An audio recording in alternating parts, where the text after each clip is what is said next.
राम राम किसान भाइयों, मैं नितिन फिर से हाजिर हूं आपके अपने चैनल किसान भाइयों। आज का हमारा टॉपिक है डालने का सही समय, टिलरिंग ही टिलरिंग। यानी कि धान की फसल के अंदर जिन उर्वरकों की, जिन खादों की, जिन कीटनाशकों की इमेज मैंने वीडियो में लगाई हुई थी, इन्हें डालने का बिल्कुल सही और उचित तरीका क्या है और किस समय पर हमें ये डालने चाहिए।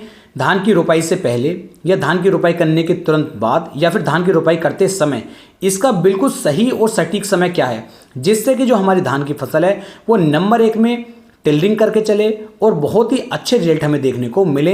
और जो खाद हम अपनी धान की फसल के अंदर डाल रहे हैं इनका भी पूरा 100% रिजल्ट हमें देखने को मिल जाए। क्योंकि यदि खाद हम लेट डालते हैं तो अच्छी तरीके से टिलरिंग नहीं हो पाती है, तो उससे हमें नुकसान देखने को मिलते हैं। तो क्या कुछ रहने वाला है ये सब कुछ मैं इस वीडियो में आपको बताने वाला हूं।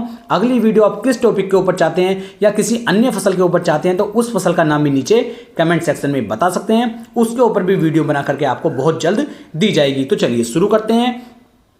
किसानों, ये धान की रोपाई में इन खादों का बहुत ही बड़ा महत्व रहता है। मान लीजिए धान की जो रोपाई है वो आप जो है कल करने वाले हैं और आज जो है आपने अपने पूरे खेत को अच्छी तरीके से किसान भाइयों तैयार कर लिया है, उसके अंदर आपने पानी भर दिया है या शाम को आपने पानी भर दिया और सुबह जो है आपको अपने खेत के अंदर रोपाई करनी है।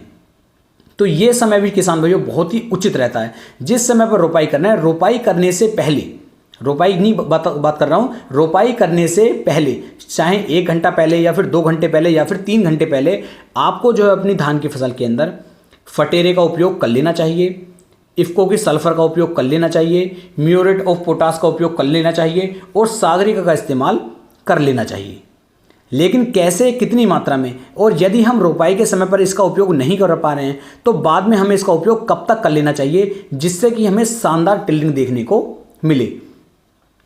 किसान भाई, सबसे पहले तो यही है कि आज आप रोपाई कर रहे हैं तो रोपाई से पहले पहले यदि आप इन खादों को डाल देंगे तब तो इनके बहुत ही बेस्ट रिजल्ट आपको देखने को मिलेंगे। क्योंकि आपने धान की रोपाई भी कर दी, खाद भी डाल दिए, तो बाद में सिर्फ और सिर्फ आपको अपने खेत के अंदर पानी लगाना है, सिर्फ सिंचाई करनी है, खेत के अंदर बढ़ने की भी आवश्यकता नहीं पड़ेगी।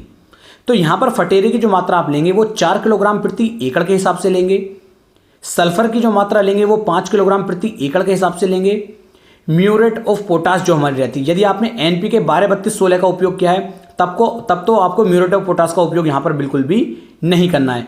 तो NPK की मात्रा आप लेंगे 50 किलोग्राम प्रति एकड़ के हिसाब से और सागरिका की मात्रा लेंगे 8 से लेकर 10 किलोग्राम प्रति एकड़ के हिसाब से। इन चारों को अच्छी तरीके से मिलाने के बाद अपने खेत में डाल दीजिए और बाद में अपने खेत की आप रोपाई कर दीजिए, धान लगा दीजिए। 100% बहुत ही बेहतरीन रिजल्ट आपको देखने को मिलेंगे, ये मेरी गारंटी है।